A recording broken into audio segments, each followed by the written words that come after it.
When they returned to the house, she hid the chest under her bed. She needed time to sort through the evidence before confronting Daniel. But that night, as rain tapped against the windows, she woke to a sound, faint, deliberate, coming from the living room. She slipped out of bed and crept down the hall. The front door was ajar, wind pushing it open.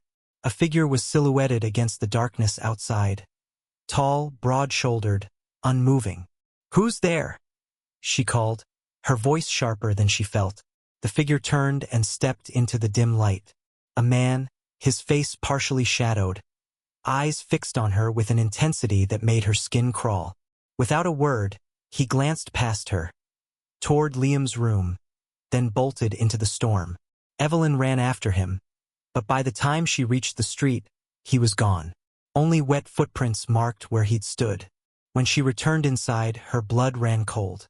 On the kitchen table, laid neatly as if it had always been there, was another envelope. This one wasn't sealed, and inside was the same Polaroid she'd found in the chest. Only now, someone had drawn a red X across her father's face, and Daniel's. Part 4, The Stranger's Truth. The storm hadn't let up all night. By morning, the street was littered with broken branches and overturned trash bins. Evelyn barely slept, replaying the image of the man in her doorway. The red X slashed across the Polaroid burned in her mind. She kept Liam home from school. Daniel stopped by around noon, dripping rain onto the floor. "You look like hell," he said. "Someone broke in last night," she replied, watching his reaction. But he didn't flinch. He just looked at her for a long moment and said, "Lock your doors, Evelyn," before walking back into the rain. Her brother was hiding something. She could feel it. That evening, as the sky dimmed to steel, she heard a knock at the door. Slow, deliberate. She froze, glancing toward Liam, who was in the living room with his headphones on. "Attic," he said flatly. "Looking for something?" "Just memories," she replied. "Some memories are better left alone, Evelyn." His tone was almost a warning. That evening, Evelyn sat on the porch with Liam. The wind carried the scent of salt and something metallic, like a storm brewing far out at sea. She decided to tell him about the letters, not everything, but enough. "Do you think Grandpa was in trouble?" Liam asked, leaning forward. "I think," she hesitated. "I think there are things about this family we never knew, and I don't like people leaving threats on our doorstep." Liam's eyes lit with a mix of fear and excitement. "Then we find out." The first clue came from one of the letters dated August 2nd, 1985. It mentioned our place by the light and the map. Evelyn knew instantly what the light meant. The old lighthouse, abandoned since the early 90s after the new one was built farther down the coast. The next afternoon they went. The lighthouse stood like a sentinel on the cliff, its paint peeled, windows boarded. The main door was locked, but a cracked side window let them slip inside.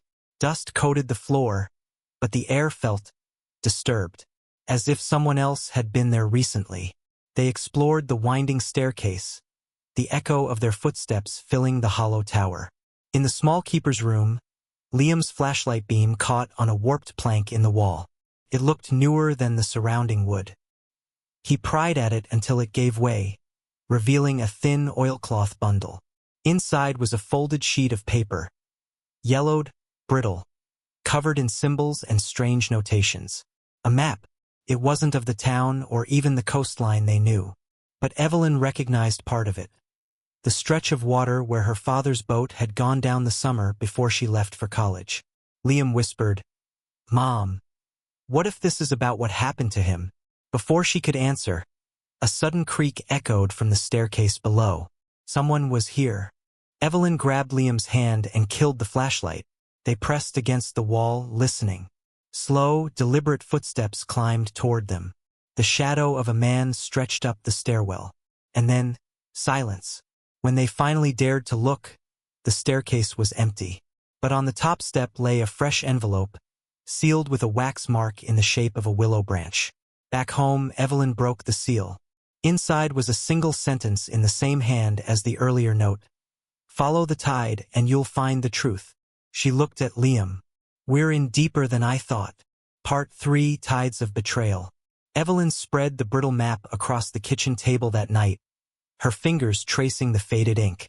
Symbols she didn't recognize dotted the edges. Arrows, tiny wave marks, and strange curved lines that looked like channels in the sea. Liam leaned over her shoulder, chewing on his thumbnail. "You said this is where Grandpa's boat went down?" he asked. She nodded slowly. "At least, near there. But these markings." She pointed to 3 small circles clustered at the edge.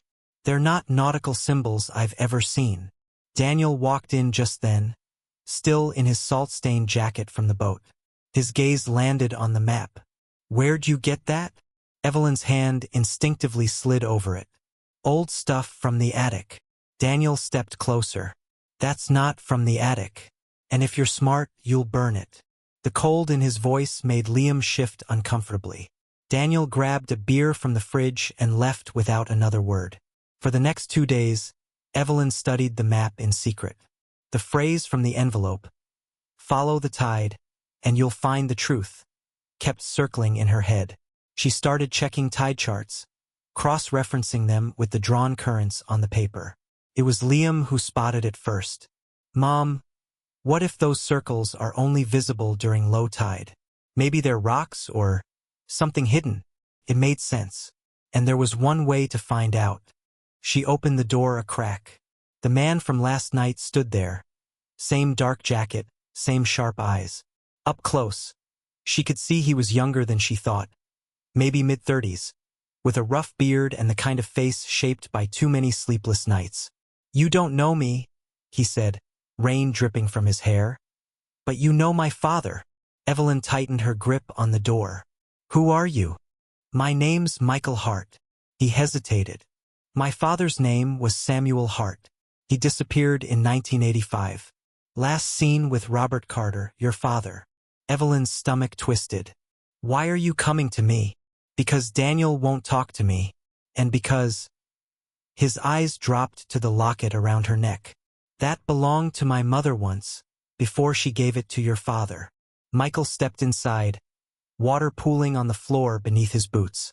He told her his story in a low, urgent voice. His father, Samuel, had been a fisherman like Robert Carter. They were close friends until one night in July 1985, when Samuel vanished. The police investigation went nowhere. Rumors swirled about debts, smuggling, and a fight between the 2 men. "My mother always said your father wasn't the kind of man to hurt anyone," Michael said. "But she also told me that night changed him, changed everyone." He leaned forward. "I've been looking for answers for years. And now, so are you." Evelyn showed him the map and the chest they'd recovered from the dive. Michael studied the documents like he'd been waiting for them his whole life. "This," he said, tapping one of the shipping logs, "isn't about fishing. These are coded manifests. Your father and mine were moving something off the books. Whatever it was, someone wanted it kept quiet." Liam, who'd been pretending to do homework at the kitchen table, finally spoke up. "So what's the willow tree got to do with any of this?" Michael's eyes flicked to him. "You've been there." "Yeah, everyone has." Michael nodded slowly. "Then you know it hides more than shade." That night, Michael insisted on showing them something. They walked to the willow, its massive branches swaying in the moonlight. The roots were gnarled, splitting the ground into deep cracks. Michael knelt and brushed away leaves, revealing a patch of disturbed soil. Beneath it was a piece of driftwood carved with the initials RC and SH. Robert Carter and Samuel Hart. Evelyn's breath caught. She remembered her father sitting under this tree when she was a child, whittling something in silence. She never knew it was this. On the way back, Evelyn asked the question that had been eating at her. "Why the threats? The envelopes?" Michael hesitated. "Not me. Someone else has been leaving those. Someone who doesn't want us digging." "Daniel," she said quietly. Michael didn't answer, which was an answer in itself. When they returned home, Evelyn noticed the front gate was open. Her pulse spiked. Inside, nothing seemed out of place, until she reached the kitchen. The chest was gone. Michael cursed under his breath. "He knows we're getting close." Evelyn stared at the empty spot under the bed where it had been hidden. Then we move faster, she said. Before my brother decides to bury the truth for good. Part 5 Storm over the bay. The wind was already picking up by the time Evelyn stepped onto Michael's boat.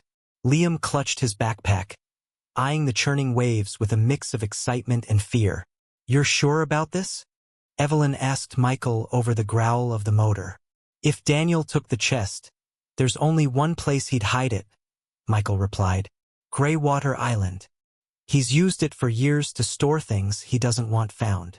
Greywater Island was a craggy, uninhabited patch of land about 4 miles offshore.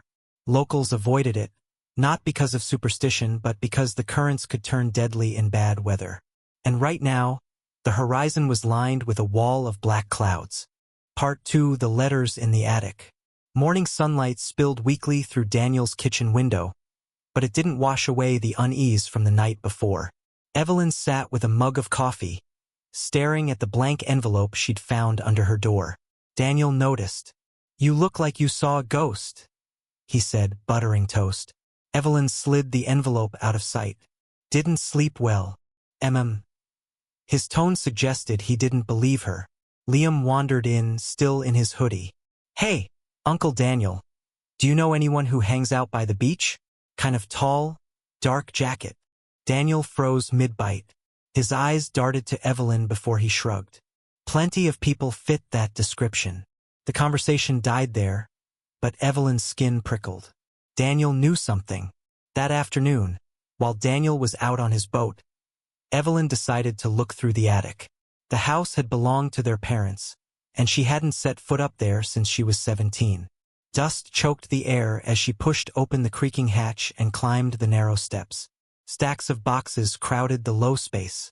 She worked through them slowly, old fishing gear, water-damaged photo albums, moth-eaten coats. Then her hand brushed against something wedged between 2 crates. A small wooden box with a rusted latch. Inside were letters, at least 20 of them, all addressed to their father, Robert Carter. The handwriting was elegant. The ink faded. Every one was signed only with a single initial, M. Evelyn sat cross-legged on the attic floor, reading. The letters spoke of late-night meetings, unspoken promises, and hints of danger. One line made her blood run cold. If they ever find out what we did, everything will be lost. She stuffed the letters back into the box just as Liam's voice called from below. Mom? You up there? By the time she descended, Daniel was home. Standing in the kitchen, arms crossed. His eyes flicked to the dust on her sweater. They reached the island just as the rain began. The shoreline was jagged, slick with algae. Michael tied the boat to a rock outcropping and they climbed up the narrow path toward the center. Half-collapsed shacks dotted the overgrown clearing. Michael led them to the largest one, its roof sagging under years of neglect. Inside, the air smelled of rot and damp wood. In the corner, beneath a tarp, was the chest. Evelyn's pulse spiked as she lifted the lid. The documents were still inside, but there was more now. A small, leather-bound journal. She flipped it open. The handwriting was her father's. The first entry was dated July 10, 1985. Sam says it's our last run. I told him we should stop months ago. Too many eyes watching.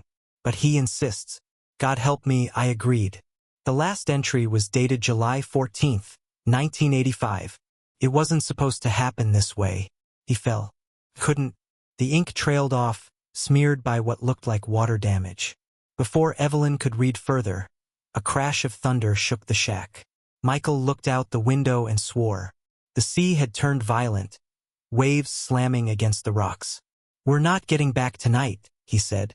We'll have to wait out the storm here. They huddled inside, the wind howling around them. Liam sat close to Evelyn, clutching the locket in his fist. Mom, he whispered. What if Uncle Daniel knew about this all along? Evelyn didn't answer. She was thinking the same thing. Hours passed. Rain poured in sheets, lightning tearing the sky. At some point, Michael disappeared into the smaller shack next door to check for supplies. He returned with a kerosene lantern and a look on his face that made Evelyn's skin prickle. There's someone else here, he said quietly. A shadow moved just outside, illuminated for a split second by lightning. Evelyn's heart hammered. Whoever it was didn't try to come in, just lingered at the edge of the clearing, watching. Part 1: Shadows Under the Willow. The sea breeze was colder than Evelyn Carter remembered. It bit through her thin coat as she stepped off the bus, her son Liam following close behind with a duffel slung over his shoulder. The small coastal town hadn't changed much.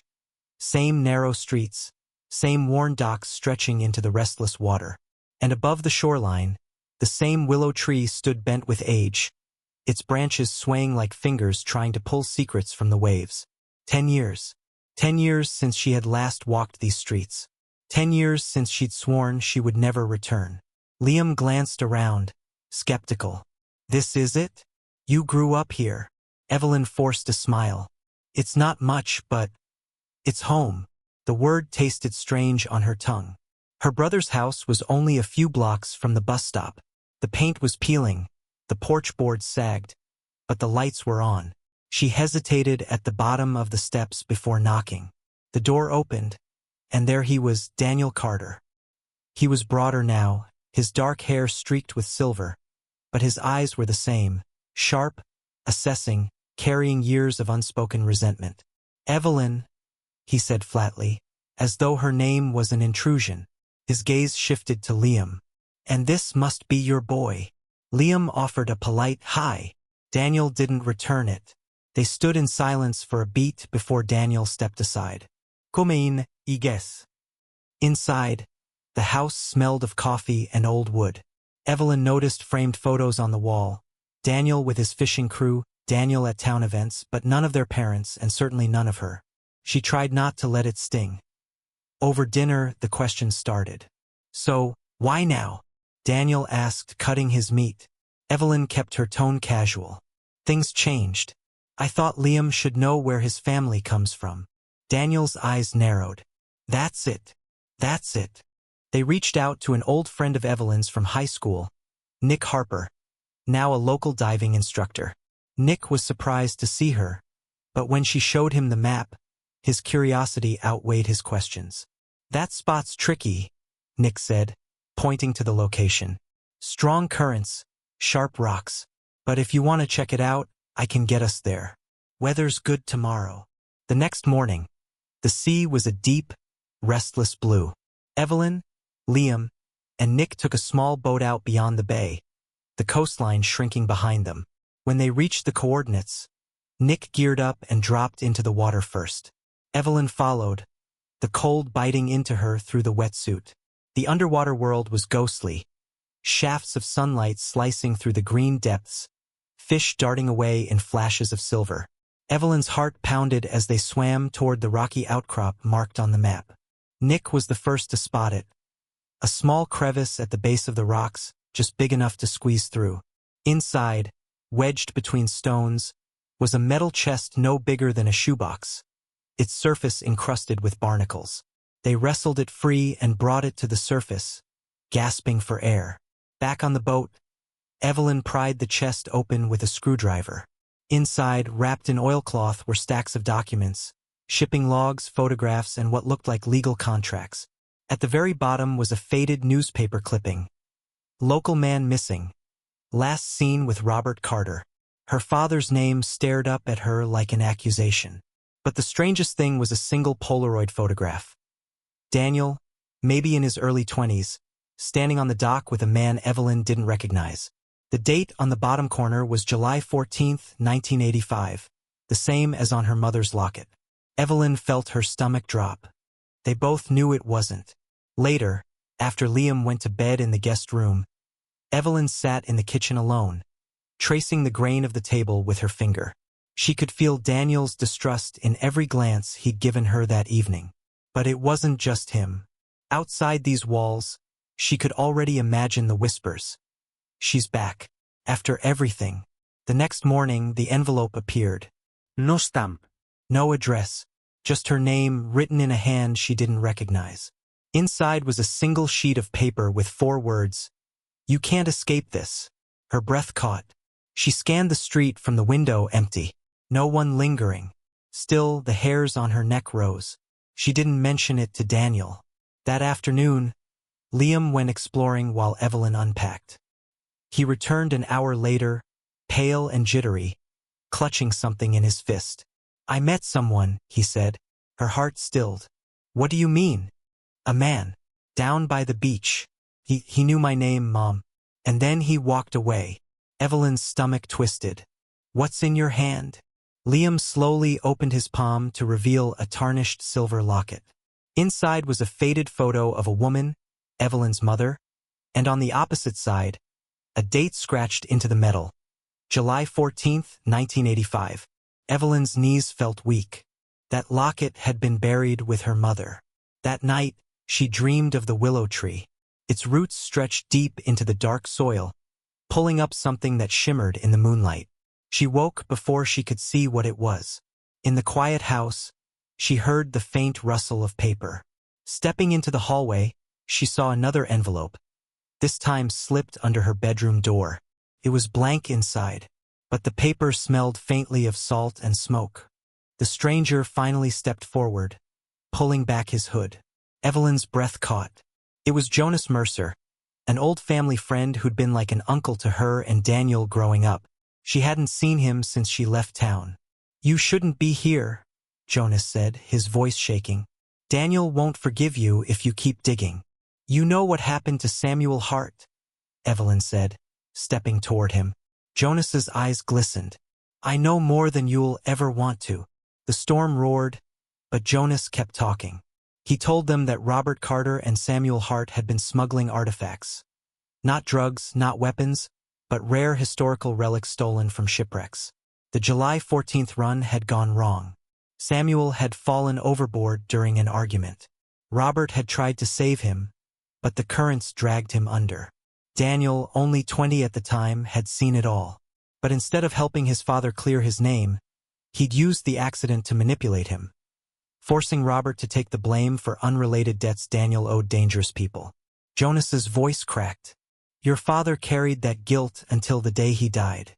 And Daniel never stopped using the past to control this family." Lightning struck so close the ground shook. The wind screamed through the clearing. Evelyn realized the storm wasn't just outside. It was between her and her brother now, growing darker by the minute. She looked at Michael. "We finish this. Tomorrow." He nodded. "Tomorrow."